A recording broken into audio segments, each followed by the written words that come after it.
Merci.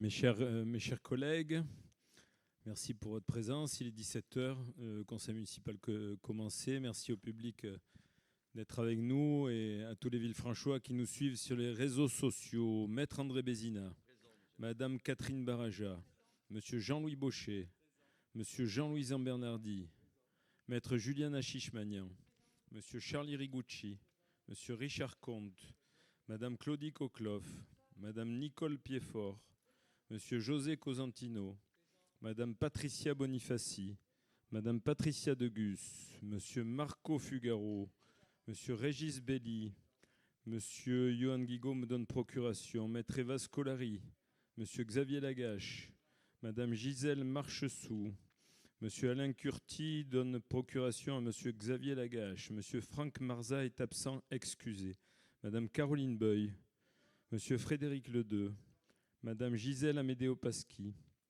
Madame Monica Logier donne pouvoir à Madame Joëlle Bravetti, Monsieur Robert Capelier donne pouvoir à Madame Sonia Porte, Madame Joëlle Bravetti, Madame Sonia Porte et Monsieur Robert Bojanovic. Nous allons donc passer à la première délibération. Il s'agit du renouvellement de la commission d'appel d'offres à la suite de la modification de la composition politique du conseil municipal. Mes chers collègues, la commission d'appel d'offres est une instance obligatoire chargée d'examiner les offres dans le cadre des procédures formalisées de marché public. Les membres de la CAO ont été désignés par délibération du conseil municipal en date du 24 juin 2020. La composition politique du conseil municipal a évolué. Certains élus initialement rattachés à la majorité siègent désormais dans l'opposition et inversement. Ces modifications ont été exposées en conseil municipal le 3 octobre 2025. Cette modification de la répartition des élus rend nécessaire le renouvellement de la CAO afin de garantir une représentation conforme aux équilibres actuels du conseil municipal et au principe de pluralisme prévu par la loi. En vue de la désignation des nouveaux membres, le dépôt des listes devait se faire selon les modalités suivantes. Les listes seront déposées ou adressées par tout moyen auprès de monsieur le maire au plus tard à 12 heures le jour de la séance du conseil. Les listes comprennent 5 membres titulaires et 5 suppléants. Elles devront indiquer les noms et prénoms des candidats. Le conseil municipal est appelé à désigner un bulletin secret, sauf accord unanime du conseil municipal, les membres titulaires et les remplaçants. Une seule liste de candidatures a été adressée en mairie au plus tard ce midi.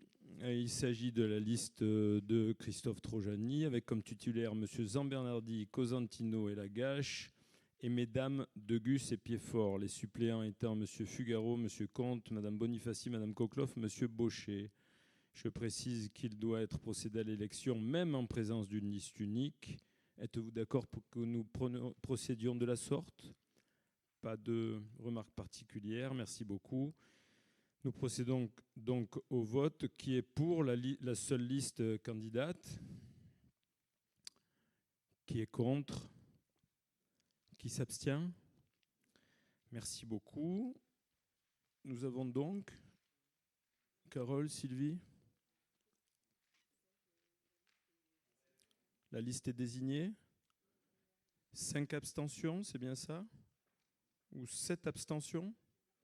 Vous êtes 5, plus 2 procurations, ça fait 7. 7 abstentions. Un élu qui n'est pas là.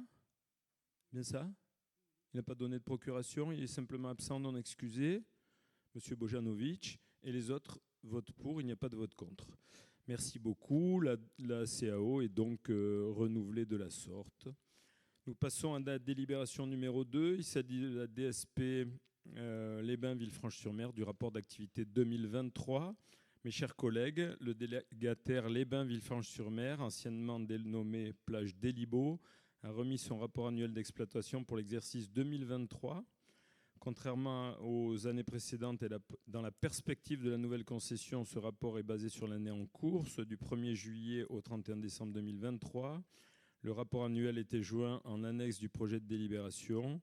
Je vous propose de prendre acte du rapport d'activité. Je vous rappelle qu'il s'agissait de la dernière année d'exploitation en qualité de délégataire de la commune, la métropole étant la nouvelle autorité délégante depuis le 1er janvier 2024. Est-ce qu'il y a des remarques particulières sur ce rapport d'exploitation? Pas de remarques. Est-ce qu'il y a un vote, Sylvie? Pas de vote. Le conseil municipal prend acte. Merci beaucoup. Nous passons à la délibération numéro 3. Il s'agit de la programmation de la saison théâtrale. Mes chers collègues, la commune a souhaité poursuivre son soutien à la culture et au spectacle vivant à travers la programmation de la saison théâtrale Città dell'Arte. En 2026, la ville proposera, en collaboration avec M. Benoît Antissier, président de l'association Théâtre Ségurane, une programmation de 11 spectacles, dont 2 donnés en plein air. Le détail des différents spectacles théâtraux ou musicaux possibles qui se déroulaient mensuellement en soirée le 3e samedi de janvier à novembre, du 3e samedi de janvier à novembre 2026 et en après-midi le 3e dimanche de janvier et février et d'octobre à décembre 2026 était joint en annexe à l'ordre du jour. Il s'agissait de l'annexe numéro 2. Un contrat de co-réalisation sera établi. À noter que l'association Théâtre Ségurane sera l'intermédiaire entre la ville et les différentes compagnies et que la ville mettra à disposition gratuitement ces différentes installations et supportera uniquement les frais de personnel. Pour chaque spectacle, 10% des recettes seront affectées à la commune de Villefranche et 90% à l'association Théâtre Ségurane. Vous avez le prix des places, dont un tarif public empêché minima sociaux à 5 €. Je vous propose donc d'accepter le principe de la co-réalisation, de fixer le prix des places au tarif indiqué, d'accepter la répartition financière des recettes et de me donner délégation pour signer les contrats tripartites à intervenir pour chaque spectacle entre donc la commune, la compagnie théâtrale et la compagnie Ségurane. Est-ce qu'il y a des remarques particulières sur le théâtre à Villefranche? Pas de remarques. Qui est contre? Qui s'abstient? Qui est pour? Merci pour l'unanimité. Délibération numéro 4. Il s'agit des locaux communaux, révision des tarifs des espaces de la citadelle. Mes chers collègues, le conseil municipal a été amené à délibérer à plusieurs reprises sur la gestion et la tarification de la location des locaux communaux et des espaces de la citadelle. Dans le cadre des travaux de restauration de la citadelle, certains espaces ne peuvent plus être loués dans les mêmes conditions que précédemment. Je vous propose donc d'adopter la grille tarifaire dont le projet était joint en annexe de votre ordre du jour en précisant en rouge les modifications apportées à la grille existante dans la rubrique salle, modification du tarif de location des espaces de la citadelle. Les dispositions des délibérations du conseil municipal du 14 décembre 2020 relatives à l'adoption du règlement intérieur du 28 mai 2014 relative aux conditions particulières pour les associations villefranchoises, du 27 mai 2015 relative à la gratuité pour les organismes ou associations et du 19 septembre 2025 relative à l'adoption du règlement intérieur des équipements sportifs communaux demeurent applicables. Est-ce qu'il y a des questions? Pas de questions, pas de remarques. On passe au vote. Qui est contre? Qui s'abstient? Qui est pour? Merci pour la culture à Villefranche. Nous passons à la délibération numéro 5. Il s'agit du changement de dénomination du musée d'art et d'histoire. Mes chers collègues, le projet scientifique et culturel, il est là. Ça, c'est le projet scientifique et culturel de la ville de Villefranche et des musées de la Citadelle et de la Citadelle, centre d'art et de culture. Je me permets donc d'insister sur le fait que la Citadelle, depuis 1974 et officiellement depuis 1981. Puis 1974, un bel article dans le journal d'un monsieur qui s'appelait Henri Durand. Et depuis 1981, officiellement par l'inauguration des musées et de la mairie, la Citadelle est un centre d'art et de culture. Et tout ceci, et notamment les orientations que nous allons donner, est inscrit dans le projet scientifique et culturel que nous avons rédigé et soumis à la DRAC. Ce projet scientifique et culturel de la Citadelle a été validé lors du conseil municipal du 24 juillet 2025. Nous avons eu un bel exposé de Madame Camille Frasca à ce sujet lors de ce conseil municipal. Je le dis pour les gens qui n'étaient pas là à ce conseil municipal. Consécutivement à cette validation, je vous propose d'acter le changement de nom du musée, figurant sur Muséophile, le répertoire officiel des musées de France, puisque nous sommes Musée de France. Le musée figure actuellement sous la dénomination officielle Musée d'art et d'histoire avec une autre appellation, Musée Goetz-Boumester. Je vous propose de suivre la recommandation du PSC et de dénommer désormais le musée de la Citadelle. Est-ce qu'il y a des remarques, des questions, des interventions ? Non. Nous passons donc au vote. Qui est contre ? Qui est pour ? Qui s'abstient ? Et pas d'abstention. Merci beaucoup. Je me suis trompé dans l'ordre. Veuillez accepter mes excuses. Le point numéro 6, il s'agit de la boutique des musées, notre très belle boutique. Une belle réalisation de la municipalité et de la mairie. La boutique des musées a donc des nouveaux produits et je vous propose d'adopter les tarifs de ces nouveaux produits. Nous avons un cabas, des magnets, une gourde en verre. Je vous passe les détails, un magnet de benne, une carte postale de benne. Vous les avez reçus et donc je vous propose de m'autoriser à signer la dite convention et d'adopter les tarifs de vente. Est-ce qu'il y a des remarques ? Caroline ? Pas de remarques ? On passe au vote. Qui est contre ? Qui s'abstient ? Qui est pour ? Merci beaucoup. Nous passons maintenant à la Crème Festival. Mes chers collègues, depuis 2019, la mairie de Villefranche co-organise avec l'association La Crème Festival le festival éponyme de musique et d'art de vivre. Cet événement a rassemblé près de 5000 festivaliers par édition et généré de fortes retombées médiatiques et économiques pour notre collectivité. Cette 7e édition déjà sera programmée sur 3 jours, du vendredi 26 au dimanche 28 juin 2026, avec pour concept l'alliance de concerts live, d'activités culturelles et sportives, de découverte du patrimoine et de la gastronomie locale, associée à un volet environnemental au travers de la gestion des déchets et de l'impact du festival. Dans la perspective de l'organisation de cet événement, la commune et les organisateurs ont donc envisagé un partenariat prenant la forme d'un contrat de co-réalisation. Nous mettons à disposition la Citadelle, du matériel prévisionnel, la communication, le stationnement, le personnel, la sécurité, la logistique. L'association La Crème Festival s'engage à produire l'événement, à prendre en charge les frais liés à la production du spectacle, à manifestation, les cachets, les frais techniques, la fourniture du personnel, du matériel, les taxes fiscales. La prise en charge de la billetterie sera au tarif suivant, tarif jour de 30 à 60 €, tarif passe 3 jours de 65 à 135 €. Les conditions financières sont que les dépenses prévisionnelles de la manifestation... Qu'est-ce qu'il y a, Claudie ? Les dépenses prévisionnelles de la manifestation à la charge des co-contractants s'élèvent à 463 000 €, dont 77 000 € pour le co-réalisateur, c'est-à-dire la commune de Villefranche, et 386 000 € pour l'organisateur, c'est-à-dire l'association La Crème Festival, soit les mêmes conditions exactement que l'an dernier. Le partage de la billetterie se fera de la façon suivante, 90% au profit de l'organisateur, 10% au profit de co-réalisateur. Je vous demande de vous prononcer pour décider la conclusion d'un contrat de co-réalisation avec l'association La Crème Festival pour l'organisation d'un festival du vendredi 26 au dimanche 28 juin 2026 selon les dispositions figurant au contrat dont le projet était annexé à l'ordre du jour et de m'autoriser à signer le dit contrat. Est-ce qu'il y a des remarques sur ce beau festival qui enchante Villefranche-sur-Mer? Pas de remarques. Qui est contre? Qui s'abstient? Qui est pour? Merci beaucoup. Nous passons à la délibération numéro 8. Maître Bézina, il s'agit de la création de 6 emplois de vacataires pour la commune. Merci, monsieur le maire. Bonsoir à tous. Vous commencez à avoir l'habitude, bien sûr, de ces délibérations sur le personnel, mais il faut préciser pas mal de petites choses. Au regard des dispositions du Code général des collectivités territoriales et du Code général de la fonction publique, les collectivités territoriales peuvent recruter des vacataires. Ce n'était pas le cas il y a quelques années, et c'est tant mieux comme ça, dans des conditions cumulées suivantes, à savoir recrutement pour exécuter un acte déterminé, recrutement discontinu dans le temps et répondant à un besoin ponctuel de la commune, et rémunération attachée à l'acte. Voilà les principes à connaître.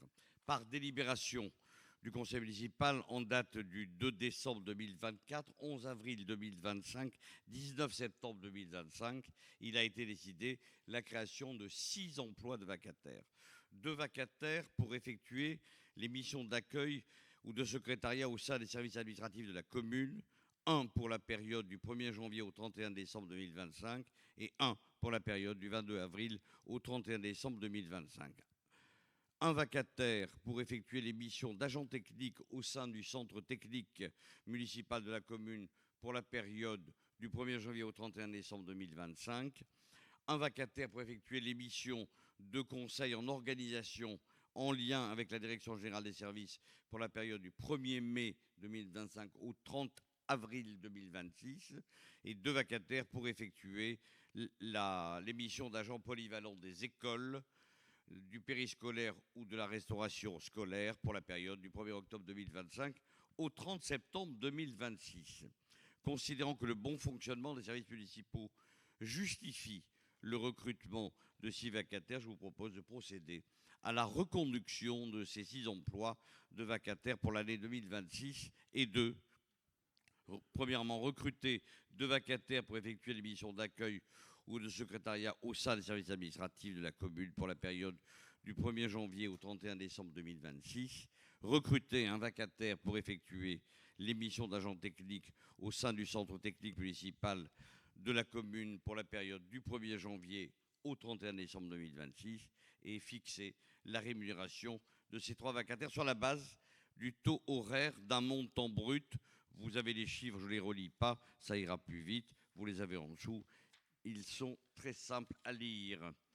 Recruter un vacataire pour effectuer les missions du conseil d'administration en lien avec la Direction générale des services pour la période du 1er mai 2026 au 31 décembre 2026, avec une rémunération sur la base d'un taux horaire d'un montant brut de 30 euros.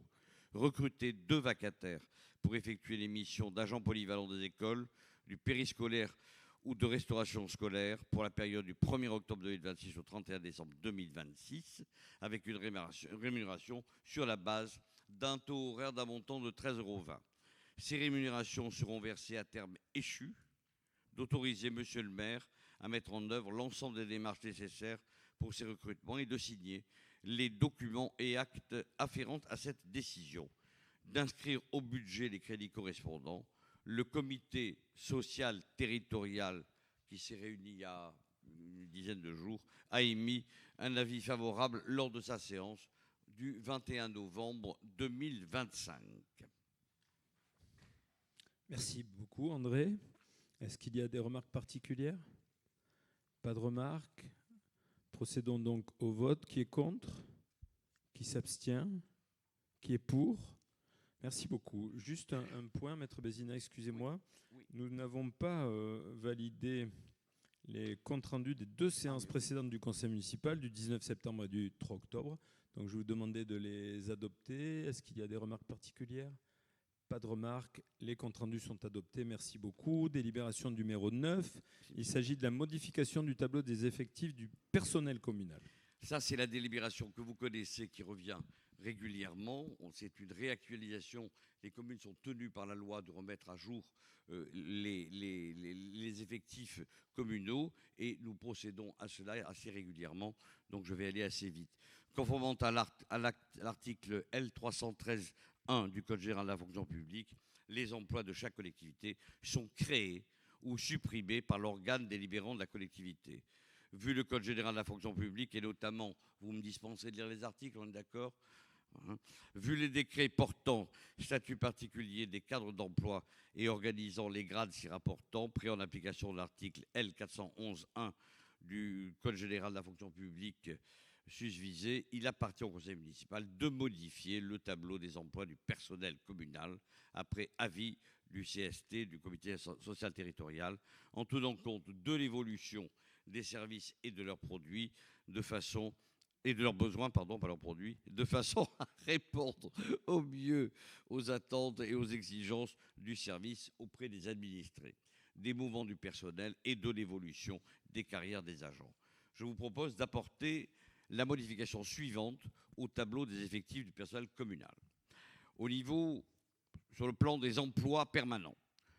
La transformation d'un emploi de rédacteur principal de première classe à temps complet pour des fonctions de responsable finance et des fonctions de responsable événements, manifestations, associations, sport et protocole, et la suppression d'un emploi d'animateur principal de première classe à temps complet pour les fonctions de responsable événementiel, manifestations, associations, sport, protocole à compter du 15 février 2026, d'adopter le tableau des effectifs ainsi modifié qui était joint en annexe de votre ordre du jour et les crédits nécessaires à la rémunération et aux charges de l'agent nommé dans l'emploi sont inscrits au budget de la commune au chapitre 012, charges du personnel et frais assimilés. Le comité social territorial, le 21 novembre, a émis un avis favorable sur la modification du tableau des effectifs tel que je viens de vous le présenter. Y a-t-il des questions? Qui est contre? Qui s'abstient? À l'unanimité, monsieur le maire. Merci André. Délibération numéro 10, révision de l'entretien professionnel annuel, maître Bézina. Suite à la mise en place du plan d'action pour la prévention des risques très importants, ça c'est très nouveau quand même, ça fait quelques années mais c'est nouveau, la prévention des risques psychosociaux pour l'année 2025, des formations ont été programmées en intra pour professionnaliser les responsables de services et leurs adjoints sur les entretiens professionnels comme acte de management.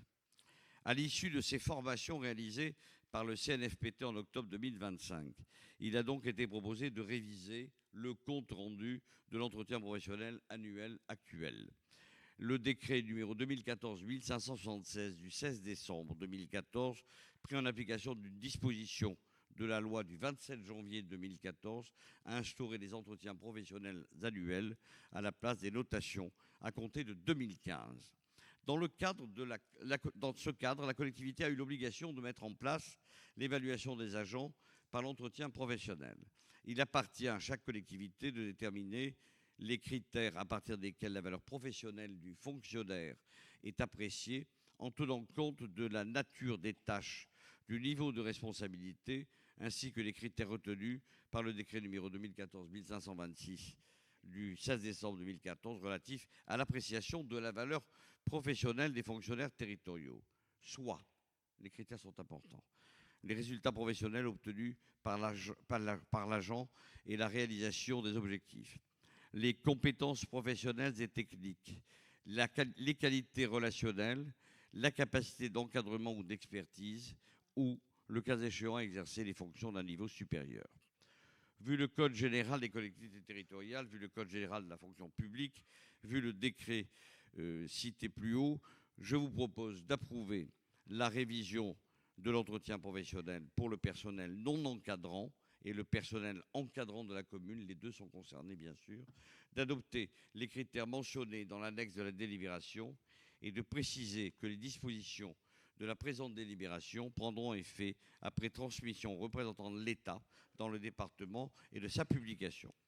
Le comité social territorial a émis un avis favorable lors de la séance du 21 novembre 2025. Les formalités de compte-rendu d'entretien professionnel étaient joints en annexe à l'ordre du jour. Y a-t-il des questions? Qui est contre? Qui s'abstient? À l'unanimité, monsieur le maire. Merci, maître Bézina. Nous passons donc à la délibération numéro 11. Il s'agit des indemnités de fonction des élus. Maître Chichmanian. Merci, monsieur le maire. Par délibération du 4 juin 2020, on va y revenir plusieurs fois d'ailleurs, le conseil municipal a approuvé le montant et la répartition de l'enveloppe indemnitaire globale concernant l'indemnité de fonction du maire, des adjoints et des conseillers municipaux délégués. Le mois dernier, par délibération du 3 octobre 2025, il a été déterminé le nombre d'adjoints au maire par suite des retraits de délégation et de la demande également de retrait de délégation de 3 adjoints au maire et d'un conseiller municipal délégué. Il nous faut donc maintenant statuer sur le montant des indemnités, lesquelles sont calculées en référence à l'indice brut mensuel terminal de l'échelle indiciaire de la fonction publique. Cet indice brut 1027, c'est son nom, s'établit depuis le 1er janvier 2024, date de sa dernière revalorisation, à 4 110,52 €. Il est notamment, il dépend de la population, enfin de la population de la commune. Le taux maximum de l'indemnité du maire est de 55% de l'indice et des adjoints de 22%. Par délibération du 4 juin 2020, on revient toujours à 2020, cette délibération fixait les taux d'indemnité à 33% pour le maire, 16% pour les adjoints au maire et 10% pour les conseillers municipaux délégués. Il est donc proposé au conseil municipal de reconduire les taux pour les adjoints au maire, 16%, 10% pour le conseiller municipal délégué et rien pour monsieur le maire qui, à sa demande, ne perçoit plus d'indemnité de fonction depuis le mois de février 2022. À ce sujet, je souhaiterais donner quelques précisions puisqu'il faut être parfaitement transparent. Monsieur le maire, donc, n'a de toute façon jamais perçu la totalité de l'indemnité qui pouvait lui revenir pendant la première mandature. Et pour ce qui concerne la deuxième mandature, il a souhaité, depuis, comme je viens de le dire, février 2022, ne pas percevoir du tout de rémunération, enfin non pas de rémunération, d'indemnité qui lui revenait.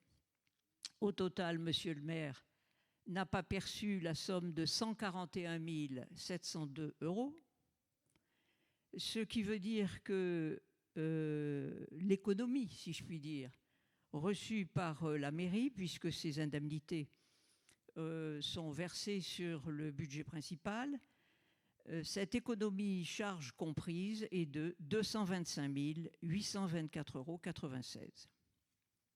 Et puis, comme il faut, enfin, disons que à la première mandature, tout le monde n'était pas là, mais la mentalité que nous avons eue de tout temps, initiée par le maire, c'est de supprimer dès 2014 tous les avantages qui étaient prévus et qui existaient à l'époque pour les élus.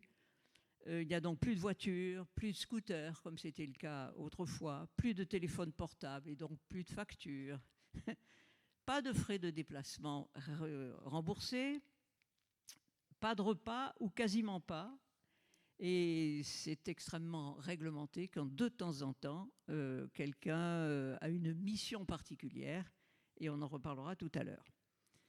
Je terminerai en vous disant qu'également, cette délibération du 4 juin 2020 prévoyait que le maire, les adjoints et conseillers municipaux, les adjoints au maire et les conseillers municipaux délégués pouvaient bénéficier d'une majoration de cette indemnité, majoration de 40%, car la ville de Villefranche peut bénéficier de cette majoration parce qu'elle est un chef-lieu de canton et parce que c'est une station de tourisme au sens du code de tourisme.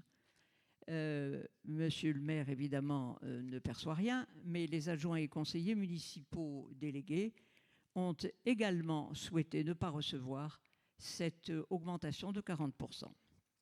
Donc, je vous ai donné les précisions nécessaires pour statuer, étant précisé de toute façon que vous avez les annexes 8 et 8 bis qui y font référence. Y a-t-il des questions? Pas de questions. Donc, nous allons passer au vote. Qui vote contre? Qui s'abstient? Qui vote pour?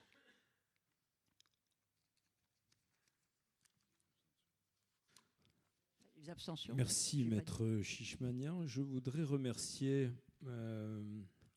l'ensemble des élus de la majorité municipale, et notamment les conseillers municipaux délégués et les adjoints, qui ont renoncé à une partie de leur indemnité. Je voudrais dire aussi que à peine la moitié de l'enveloppe dédiée aux élus est consommée.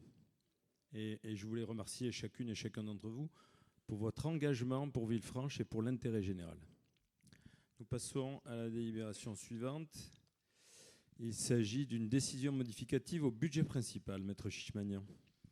Merci, monsieur le maire. La décision modificative numéro 1 permet de procéder aux ajustements budgétaires, à l'inscription de nouveaux crédits tant en recettes qu'en dépenses, affectant la section de fonctionnement, évidemment, exclusivement fonctionnement. Donc, ces recettes qui sont en réalité des recettes communales additionnelles de droits de mutation que nous n'attendions pas et qui sont d'un montant de 216 915 €. Quant aux dépenses, nous allons vous proposer d'affecter évidemment la même somme pour la section de fonctionnement, avec des réajustations de crédit pour les charges à caractère général, les charges de personnel, les atténuations de produits, les autres charges de gestion courante, pour le même montant, 216 915 €. Donc, pour la section de fonctionnement en matière de dépenses, nous vous proposons des modifications suivantes. Pour les charges à caractère général, 263 000 €. Alors, vous avez l'inventaire de ces sommes que nous affectons ou en plus ou en moins, parce que parfois on met moins. C'est l'eau, l'énergie, les combustibles, l'alimentation. Il y a plus 25 000, mais ce n'est pas parce que les petits-enfants ont mangé un peu plus, c'est parce qu'il y avait en réalité un problème avec un fournisseur alimentaire, et nous avons réglé le problème en réglant une partie, ou tout ou partie, puisque l'affaire est soldée, des factures que nous n'avions pas payées car il y avait un litige. Vous verrez ensuite qu'il y a des charges locatives dont nous ne pouvons rien qui ont augmenté, plus 20 000 €. Les entretiens, la réparation, il y a eu beaucoup d'élagage plus que d'habitude, donc 10 000 € en plus. Nous avons également, en plus, malheureusement, des frais d'actes et de contentieux, notamment pour avoir réglé les honoraires d'avocats à hauteur à peu près de 50 000 € pour régler le problème des croisières et maintenir les bateaux dans la rade dans des conditions qui nous conviennent. Pour ensuite les charges de personnel, il y a moins de 100 000 € puisque nous avions prévu davantage. Les atténuations de produits, c'est 203 915, et les autres charges de gestion courante, moins 50 000, vous en avez la liste. Pour ce qui concerne les recettes, donc comme je vous l'ai indiqué, cette somme de 216 915 € provient des droits de mutation, la fiscalité locale, et également des dotations et participations pour 60 000 €. L'annexe numéro 9 fait référence à ces explications. Y a-t-il des questions? Oui? J'entends pas. Oui, excusez-moi, temps d'allumer le micro. Frais d'acte et de contentieux, vous indiquez plus 50 000, il y a marqué plus... plus 5 000, mais j'ai donné une précision. D'habitude, on ne peut pas savoir si on a des procès. C'est généralement pas nous qui les lançons, mais qu'on doit subir. Donc la prévision que nous avions faite était inférieure de 5 000 € à ce que nous avions prévu. Okay, merci. Pas d'autres questions? Alors nous passons au vote. Qui vote contre? Qui s'abstient? Qui vote pour? Merci beaucoup, Mathilde Schmanier. Je voudrais juste faire une précision à ce stade. Donc, nous faisons une décision modificative de 216 000 €. Je voudrais vous dire que le dispositif de lissage conjoncturel des recettes fiscales des collectivités territoriales, le dispositif d'ILICO, fait que l'État nous prélève 185 000 € maintenant. Il s'avère qu'en 2014, l'État ne nous prélevait rien et nous octroyait une dotation globale de fonctionnement de 1,2 million d'euros. Aujourd'hui, cette dotation globale de fonctionnement est passée à 200 000 €, moins le DILICO, 180 000 € égale 0. C'est-à-dire que l'État ne nous verse plus rien. C'était juste pour être très précis. Merci, Maître Chichmanian. Nous passons à la délibération suivante. Il s'agit toujours du budget principal et de l'ouverture de crédit par anticipation. Merci, Monsieur le maire. Le texte liminaire que je vais dire maintenant servira pour aussi les deux délibérations qui suivent, celle-ci concernant le budget principal. Il nous faut en effet délibérer entre le 1er janvier et le moment où le budget sera voté, donc en mars ou en avril.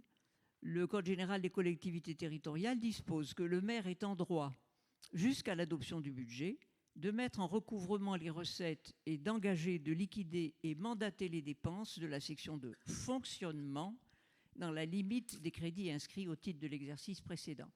Et pour ce qui concerne les dépenses d'investissement, c'est dans la limite du quart des crédits ouverts au titre de l'exercice précédent. Donc nous allons seulement parler des dépenses d'investissement. Alors pour ce qui concerne le budget principal, les dépenses réelles d'équipement en 2025 se sont élevées à 4 567 764,10. Le quart est donc 1 141 941,02. Il est donc proposé au Conseil municipal de bien vouloir prévoir l'ouverture des crédits en section d'investissement pour les postes suivants. Pour les immobilisations incorporelles, 78 372,25. Pour les subventions d'équipement, 47 500. Pour les immobilisations corporelles, c'est-à-dire le matériel de transport, le mobilier des écoles, 402 791,77. Et pour les immobilisations en cours, que sont en gros les travaux, 613 277. Y a-t-il des questions? Non, alors nous allons passer au vote. Qui vote contre? Qui s'abstient? Qui vote pour? C'est très clair, Maître Chichmanian. Merci beaucoup. Nous passons au point suivant. La même chose sur le budget annexe des mouillages. Voilà. Alors, merci, Monsieur le maire.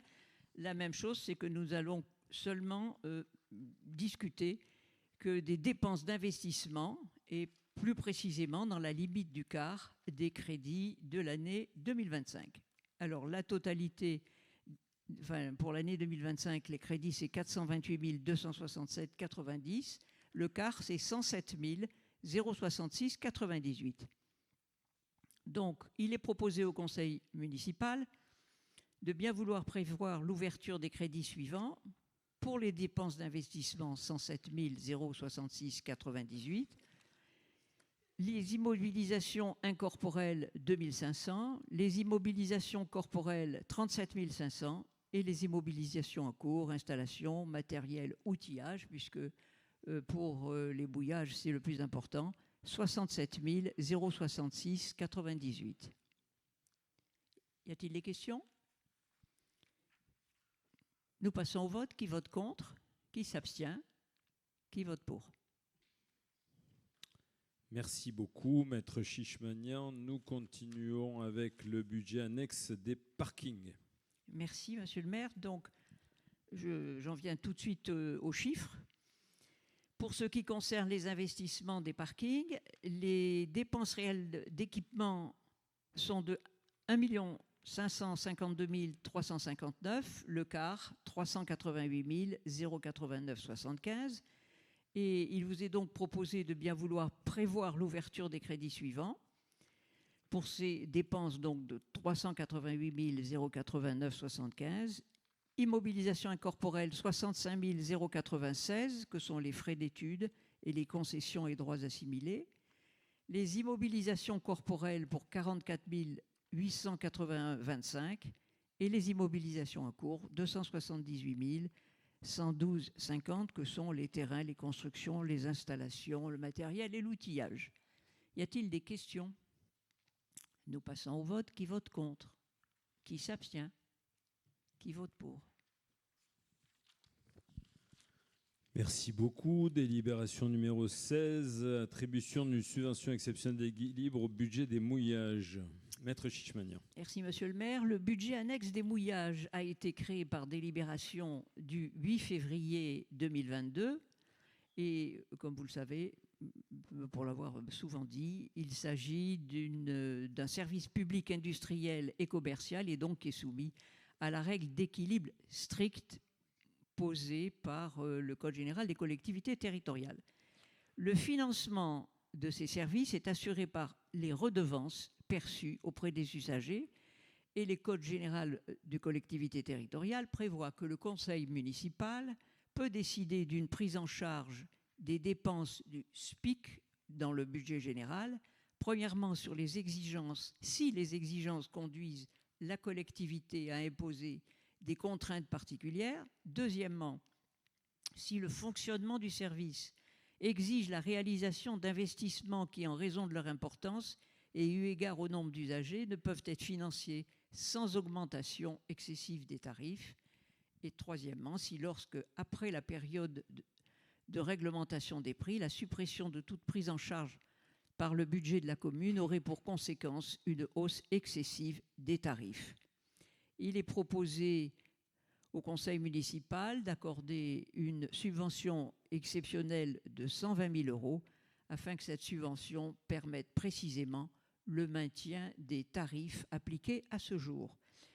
Pour mémoire, le budget primitif de la commune voté en avril 2025 prévoyait cette subvention de 120 000 €. Y a-t-il des questions?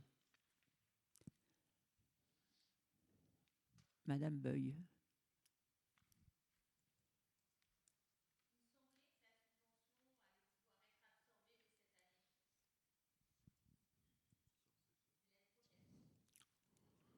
Vous parlez du déséquilibre budgétaire et de la subvention exceptionnelle que nous accordons chaque année et qui n'est donc plus une subvention exceptionnelle puisqu'elle devient une subvention habituelle.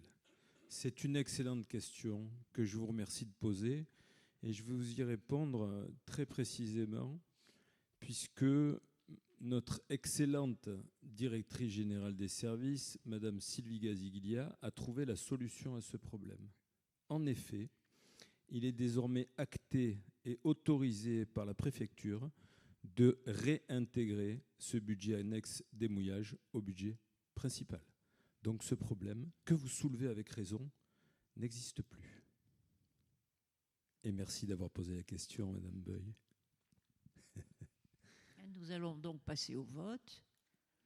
Il y a d'autres questions? Non. Non, c'était la même question que chaque année.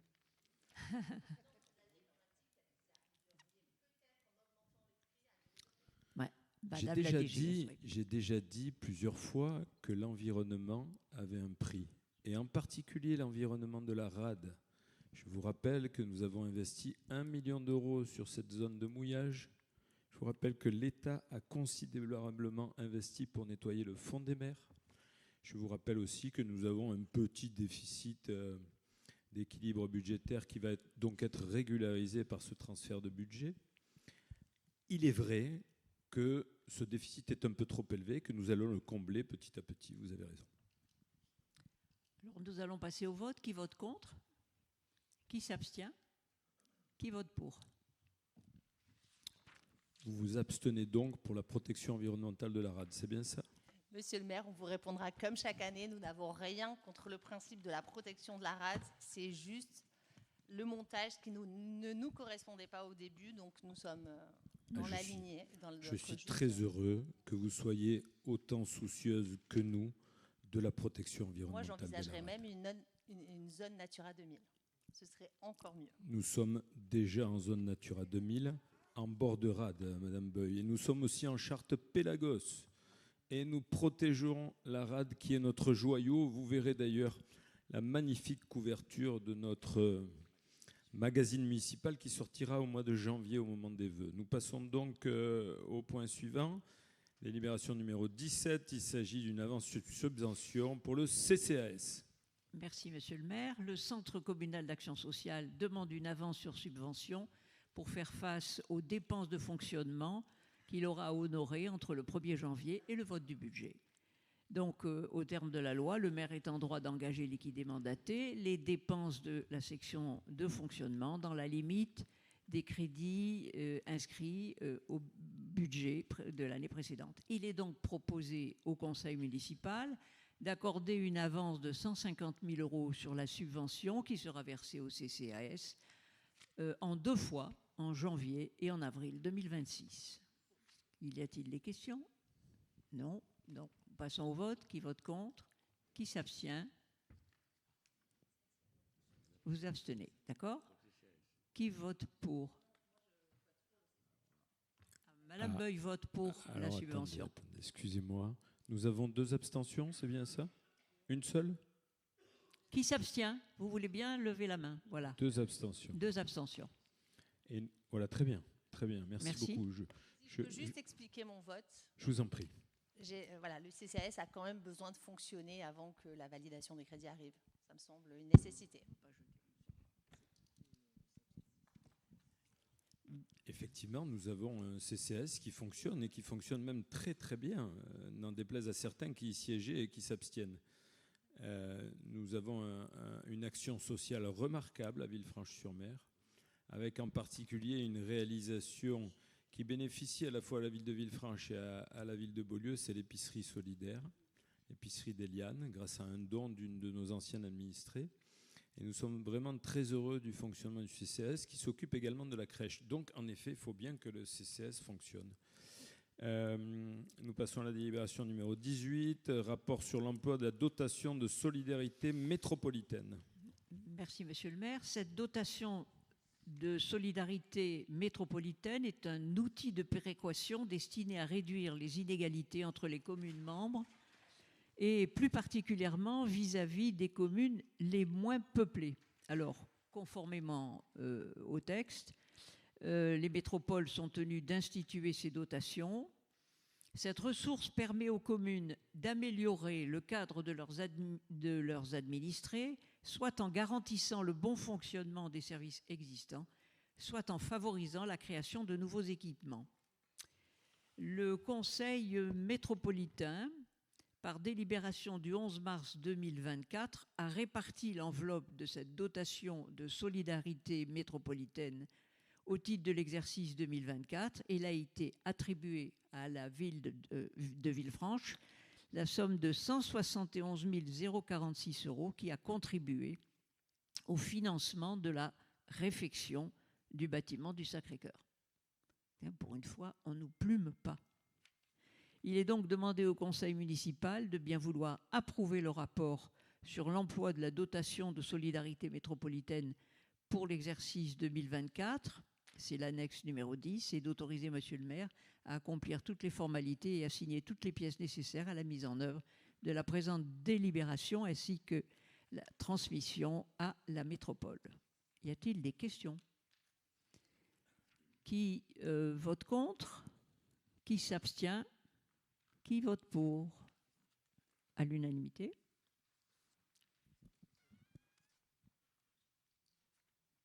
Merci beaucoup, maître Chichmanian, pour la qualité de votre exposé sur toutes ces délibérations budgétaires.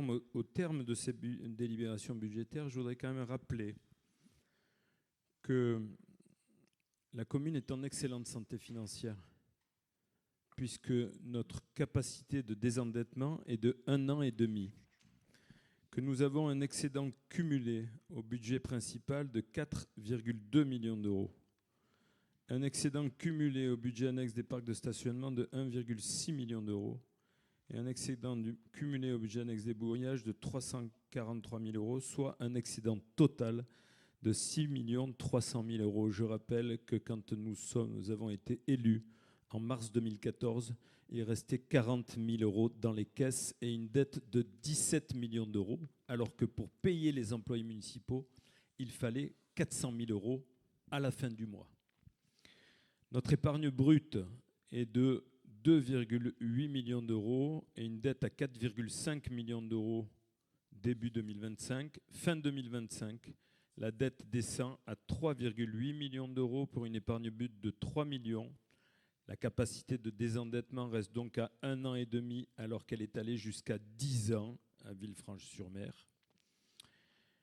Et nous avons donc divisé la dette par habitant par 3, puisqu'elle était de 2 000 € en 2016 et qu'elle est désormais de 700 €. Donc je veux remercier en particulier mon adjointe aux finances, maître Chichmanian, le responsable des finances, l'excellent Philippe Caruso, qui est juste derrière nous, et l'ensemble des services et des élus, notamment qui perçoivent à peine la moitié des indemnités qu'ils pourraient percevoir. Donc merci à toutes et à tous. Nous passons à la délibération numéro 19. Il s'agit d'admission en non-valeur. Maître Chichmanian. Il y en a beaucoup encore? Oh non, pas beaucoup. 2, 3. Je sais que ce n'est pas très glamour, mais je fais ce que je peux pour les délibérations financières. Les créances irrécouvrables correspondent aux titres émis par une collectivité, mais dont le recouvrement ne peut être mené à son terme par le trésorier en charge de ce recouvrement. L'irrécouvrabilité des créances peut être soit temporaire, dans le cas des créances admises en non-valeur, soit définitive, dans le cas des créances éteintes. Donc, l'admission en non-valeur est demandée par le comptable lui-même lorsqu'il rapporte les éléments propres à démontrer que malgré toutes ces diligences, il n'a pas pu recouvrer le montant des sommes dues. Les créances éteintes sont des créances qui restent valables juridiquement, c'est-à-dire si les débiteurs reviennent à meilleure fortune, on peut toujours envisager de les poursuivre. Enfin, je ne suis pas sûr que ce soit déjà arrivé. L'irrecouvrabilité résulte d'une décision juridique extérieure définitive qui s'impose à la collectivité. Les propositions de produits irrecouvrables ont été transmises par le trésorier pour un montant de 14 339,57 €. Et ces créances sont généralement des impayés de loyers, taxes ou redevances. Afin de répondre à la demande du trésorier, il est proposé au conseil municipal d'admettre en non-valeur la somme de 14 339,57 € par l'émission d'un mandat. Et vous verrez la liste qui vous est donnée, ou vous l'avez vue, à l'annexe numéro 11. Y a-t-il des questions? Nous passons au vote. Qui vote contre? Qui s'abstient? Qui vote pour? C'est, ma foi, assez peu. C'est toujours trop, mais c'est assez peu. Je me souviens qu'il y a 10 ans, nous avions dû enregistrer en non-valeur des sommes de 50 000 € régulièrement. Hein. Suivez mon regard. Délibération numéro 20, convention entre la ville de Nice et la commune de Villefranche-sur-Mer, répartition des charges de fonctionnement des écoles publiques accueillant des enfants domiciliés dans d'autres communes pour l'année scolaire 2024-2025. Maître Chichmanian. Merci, monsieur le maire. Oui, il y a des petits Villefranchois qui vont à l'école à Nice, et le code de l'éducation fixe le maximum de répartition des frais de scolarisation entre la commune d'accueil et la commune de résidence. Alors, la commune de Nice établit le coût moyen d'un élève des écoles maternelles ou des écoles primaires, permettant ainsi de calculer la participation dont la commune de résidence, c'est-à-dire Villefranche, devra s'acquitter. Ce calcul est effectué en fonction du budget de l'année précédente, et les dépenses de fonctionnement prises en compte sont notamment l'entretien des locaux liés aux activités d'enseignants, l'ensemble des dépenses liées au fonctionnement de l'établissement, chauffage, électricité, etc., les fournitures scolaires, les dépenses pédagogiques et administratives nécessaires au fonctionnement des écoles, le coût du transport dans le cadre des activités scolaires et une partie des dépenses de personnel. Le conseil municipal de la ville de Nice, le 23 mai 2025, a approuvé le montant des frais de fonctionnement des écoles publiques accueillant les enfants domiciliés dans d'autres communes. Et les frais de fonctionnement sont donc les suivants, prévus par la délibération du conseil municipal niçois. 1146 € pour un enfant scolarisé en maternelle et 900 € pour un enfant scolarisé dans une classe élémentaire. Il est donc demandé au conseil municipal d'approuver la convention cadre entre la ville de Nice et la commune de Villefranche et d'autoriser monsieur le maire à signer la convention jointe en annexe numéro 12. Y a-t-il des questions? Non. Donc nous passons au vote. Qui vote contre? Qui s'abstient? Qui vote pour? Excellent, merci beaucoup, maître Chichmanian. Si vous permettez, je vais faire deux petites remarques. La première, c'est que nous regrettons toujours quand des pitchouns de Villefranche sont à l'école ailleurs, à Nice, à Beaulieu. Parce que d'abord, l'ancienne directrice de l'école élémentaire, Madame Lina Gasto, est avec nous ce soir, elle peut en témoigner. La qualité de l'enseignement à Villefranche-sur-Mer est exceptionnelle. De même que la qualité de l'accueil à Villefranche, en école élémentaire, dans le groupe scolaire Joseph Calderoni, mais aussi en école maternelle, à l'école Les Magnolias. Nous avons une grande tradition d'enseignement à Villefranche-sur-Mer. Et donc, nous ne pouvons que regretter quand des petits vont à l'école ailleurs. Nous le comprenons très bien, mais nous donnons dans ces cas-là un avis défavorable. Ce qui fait que c'est la commune qui reçoit, qui va payer les frais de scolarité.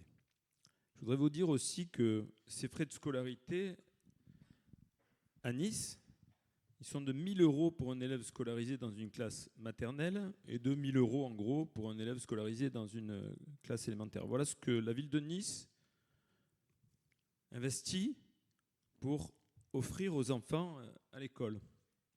À Villefranche, les frais de scolarité s'élèvent en école maternelle à 3 500 € et en école élémentaire à 1 800 €. Le coût de fonctionnement de l'école des Magnolats est de 410 000 € à l'année et à l'école Joseph Calderoni de 356 000 €. Donc je crois que nous pouvons dire qu'à Villefranche, nous soignons particulièrement l'éducation et les enfants. Il y a un très gros investissement sur tous les plans. L'enseignement, bien sûr, mais aussi le périscolaire et aussi la cantine, où nous avons la cantine sur place, les repas sur place, et nous avons énormément de bio à l'école pour nos enfants. Il en est de même à la crèche, d'ailleurs. Et je voulais souligner ce point, que nous sommes extrêmement attentifs au bien-être des enfants à l'école. Et donc, je veux remercier tous ceux qui participent au bien-être des enfants dans les écoles publiques de Villefranche-sur-Mer. Nous passons à la délibération numéro 21. Il s'agit du 107e Congrès des maires de France et président d'intercommunalité à Paris, prise en charge des frais de déplacement de 2 élus, Maître Chiche-Magnan. Merci, Monsieur le maire. Alors, ce congrès a eu lieu à Paris des 18 au 20 novembre 2025. Il s'est déroulé à la porte de Versailles. Et Madame Patricia Bonifaci, conseillère municipale, et Madame Patricia Degus, conseillère municipale déléguée, ont souhaité y participer. Donc, le Code général des collectivités territoriales stipule que les fonctions de maire, d'adjoint, de conseillers municipaux donnent droit au remboursement des frais que nécessite l'exécution des mandats spéciaux. Il est donc demandé au conseil municipal de bien vouloir accepter la participation de ces 2 élus à ce congrès, d'accepter la prise en charge des frais occasionnés par ce déplacement selon les modalités suivantes. Pour les frais de restauration, c'est un forfait 20 €.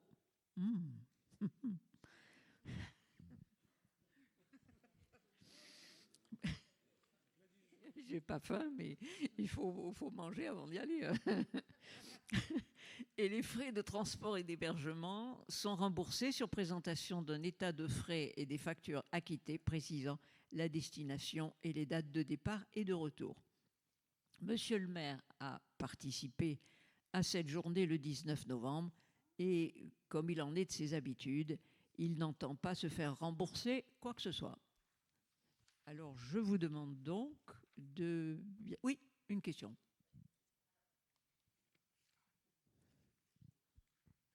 Juste une petite question. Comment se fait-il qu'on délibère après la manifestation? Après, j'ai rien contre le fait que vous y soyez alliés, c'est très bien. A priori, tout le monde y était, donc c'est même très bien. Tout le monde a pu se voir sur place.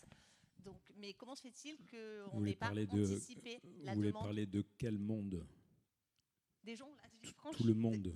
Des gens de Villefranche. Parce que moi, il y avait pas mal de gens de Villefranche. J'ai vu le ministre des Transports, Philippe Tabarot, j'ai vu David Lisnard, que j'ai félicité pour son marathon, j'ai vu Roger Roux longuement, Jean-François Dietrich, je suis allé voir Christian Estrosi à la Maison de la Métropole, que j'ai salué de façon tout à fait républicaine. De quel monde est-ce que vous parlez Non, je parle des Villefranchois. Caroline. Des Villefranchois. D'accord, très bien.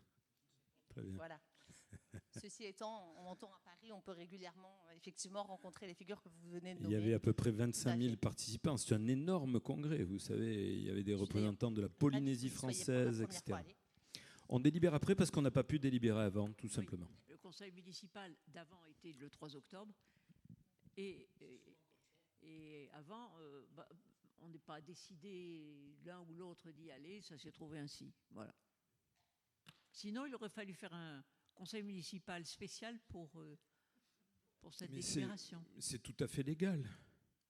Pas de souci. Oui. C'est souvent après. C'est parce qu'on n'a pas pu avant, Madame Boy. Vous avez compris? C'est juste une question. Voilà. Oui, j'ai bien compris. Je ne comprends pas le sens de votre question. Vous voyez. Ça se fait très souvent. Parce qu'on a un petit Alors, peu de... je vous accorde que peut-être ça se fait plus ailleurs qu'ici. Mais ça se fait très souvent.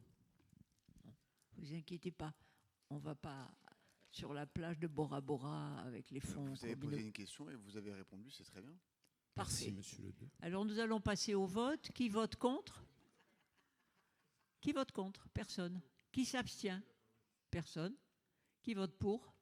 Tout le monde. Merci. J'ai terminé, monsieur le maire. Merci beaucoup, maître Chichmanian. Vous pouvez boire un peu d'eau. Nous passons à la délibération numéro 22, pour laquelle je demande à maître Eva Scolari de bien vouloir sortir, s'il vous plaît. Il s'agit de l'octroi d'une subvention pour le Villefranche-sur-Mer Tennis Club, dont son frère est président. Et donc, Eva se retire avant même le début de la discussion. Monsieur Cosentino, vous avez la parole. Monsieur le maire, chers collègues, il s'agit donc de l'octroi d'une subvention à Villefranche-sur-Mer Tennis Club. L'association Villefranche-sur-Mer Tennis Club, déclarée en préfecture le 12 juillet 2025, a succédé à l'association Villefranche Tennis Club, dont la dissolution a été prononcée le 1er mai 2025. L'association, qui compte 130 adhérents, doit faire face à des charges inhérentes à son fonctionnement et a déposé en mairie un dossier de demande de subvention. Dans le cadre de la politique communale en faveur du sport, la commune souhaite soutenir cette nouvelle association, occupant dans l'attente de la livraison des travaux de rénovation du tennis de la Barmassa les équipements du tennis de l'Ange Gardien. Je vous propose donc d'accorder une subvention de fonctionnement de 7 500 € à l'association Villefranche-sur-Mer Tennis Club.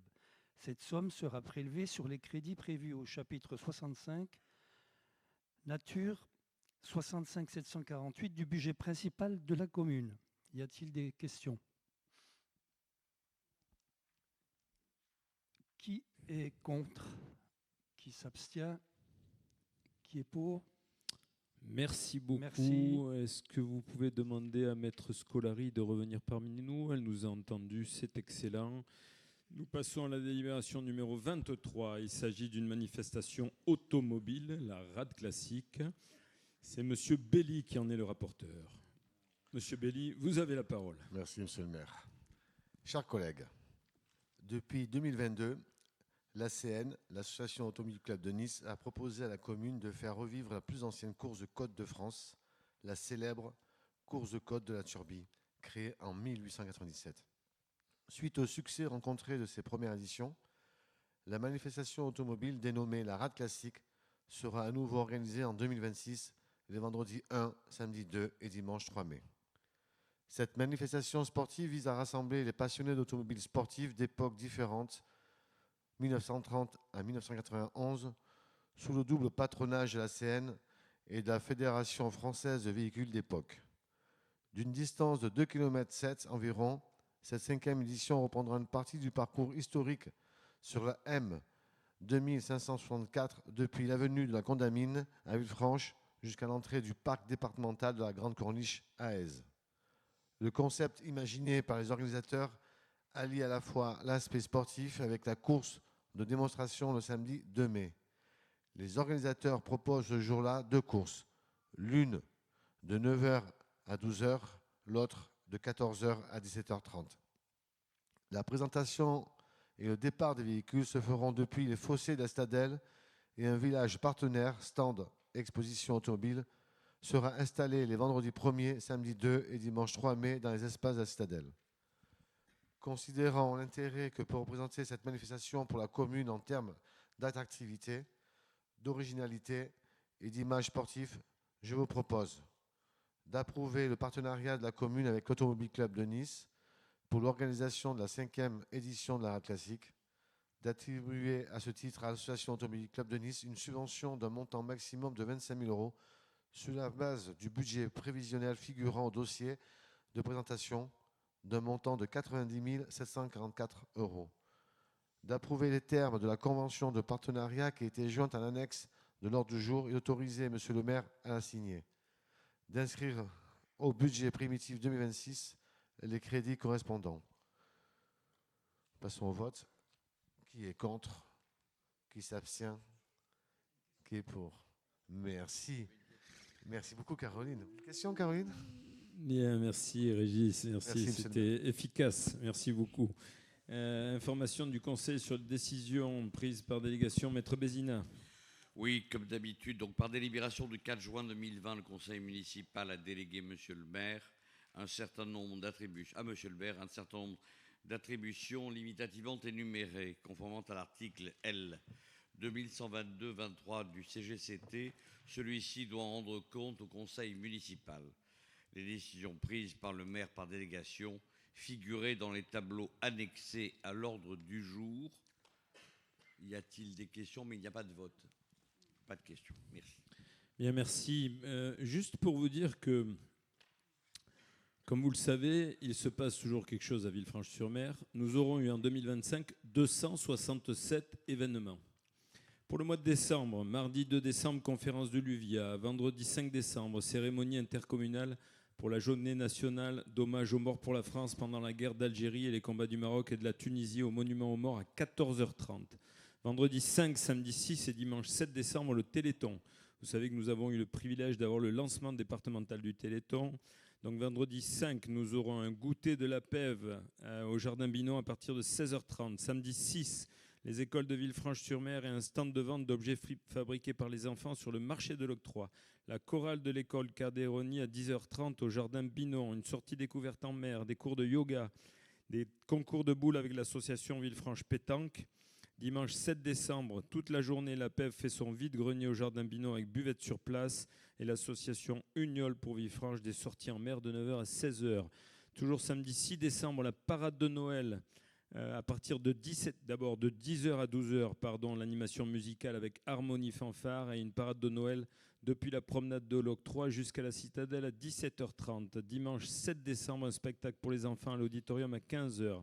Vendredi 12 décembre, le repas de Noël des aînés dans le chapiteau de la Citadelle, ici même à 12h. Samedi 13, une animation musicale au marché du Jardin Binon de 10 à 12. L'inauguration de notre magnifique crèche au foyer de l'auditorium à 11h. Elle sera ouverte jusqu'au 3 janvier. Le concert de Noël du Conservatoire intercommunal à l'auditorium de la Citadelle à 16h30. Mardi 16 décembre, une conférence de l'UVIA sur Alain Colas et Tabarly à l'auditorium de la Citadelle à 17h. Vendredi 19 décembre, le concert de Noël par les chorales Olivula avec le concours de l'Association des Amis de l'Orgue et de la Musique à l'église Saint-Michel à 19h. Samedi 20 décembre, animation musicale au Jardin Binon de 10 à 12. Le trail urbain nocturne, chérie, à 17h, on va faire la course, on va marcher, on va battre tous les records. Hein. Il va y avoir au moins 500 coureurs, j'espère que vous êtes prêts. Hein. C'est 10 km, monsieur Lagache, il faut guérir votre claquage, s'il vous plaît. Et nous allons avoir une belle course, une belle marche, et les enfants aussi. On aura, je pense, presque 1000 participants. Et j'espère, je forme le vœu, un article sur Nice Matin. Le dimanche 21 décembre, et puis une soirée à la fin de la course. Le dimanche 21 décembre, Régis, il faut qu'on aille se baigner dans l'eau de la Rade. 14-15 degrés, tu verras, c'est très bien. À la plage des Marinières à 11h. Toujours dimanche 21 décembre, le Noël au quartier Saint-Michel. Décoration de l'arbre de Noël. Messe à la chapelle Saint-Gras à 17h. Procession, vin chaud et gourmandise à l'école Saint-Michel à 18h30. Dimanche 21 décembre, un spectacle de théâtre. Du dimanche 21 au mercredi 24, on aura des animations de Noël sur l'esplanade de l'Octroi avec la COSEDEF pour les enfants. Mardi 23, un spectacle pour enfants Disney Magique à l'auditorium de la Citadelle à 16h. Mardi 30, le spectacle pour enfants Buline à l'auditorium de la Citadelle à 16h. Mardi 6 janvier, une conférence de l'UVIA. Jeudi 8 janvier, un film du CCS. Et enfin, samedi 10 janvier, la cérémonie des vœux de la nouvelle année à la population. Je vous souhaite une belle soirée. Merci beaucoup.